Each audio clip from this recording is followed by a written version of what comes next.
তুমি কি রাঁধতেছো? তুমি যে বললা খিচুড়ি না বিরিয়ানি, কি খাইতে চান আপনি? তুমি কি রাঁধছো? কি রাঁধছি মানে বাচ্চাদের স্কুল পাবদা মাছ। হ্যাঁ কাঁঠালের বিচি দিয়ে শুটকি আর ডাল এই যে এটি রান্না করছি এটি কপালের ভাগ্য বুঝছেন ইস, তো কি বাচ্চাদের স্কুল তা মানুষের বললা কেন যে খিচুড়ি না বিরিয়ানি? আজকে তো আসলে বিরিয়ানির দিন না, তো খিচুড়ির দিন। মনটাই তো চাইছে কিন্তু কেউ তো রান্না করে খাওয়ানোর মতো না মানুষ হাজবেন্ডও তো রান্না করে দেয় আমার তো তুমি ধন্যবাদ দিবা বাচ্চাদের পড়াইতাছি স্কুলে নিয়ে যেতেছে আবার রান্না করতেছি তোমার যে খাওয়াইতাছি তো তুমি আমার ধন্যবাদ দিবা আবার কই বিরিয়ানি না খিচুড়ি আইসে রান্না করবো কালকে ফ্রাইডে আছে পরশুদিন রান্না করবো না শুক্রবার আছে দিন যাও খাও। পরশু দিন যদি রোদ থাকে, থাকলে থাকবে ফুল ফুটুক আর না ফুটুক আজ বসন্ত কথা আছে না বৃষ্টি হোক আর না হোক ওই দিন মনে করবো আজকে বৃষ্টিময় দিন ওকে যাও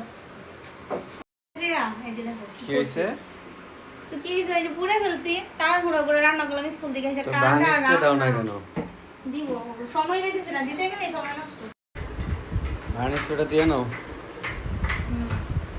আর দিতে গেলে রান্না দেরি হয়ে যায় অনেক সময় কাজ করতে গেলে আমার মহিলার এরকম মানে মনে হয় দেরি হয়ে গেল ওই এক মিনিট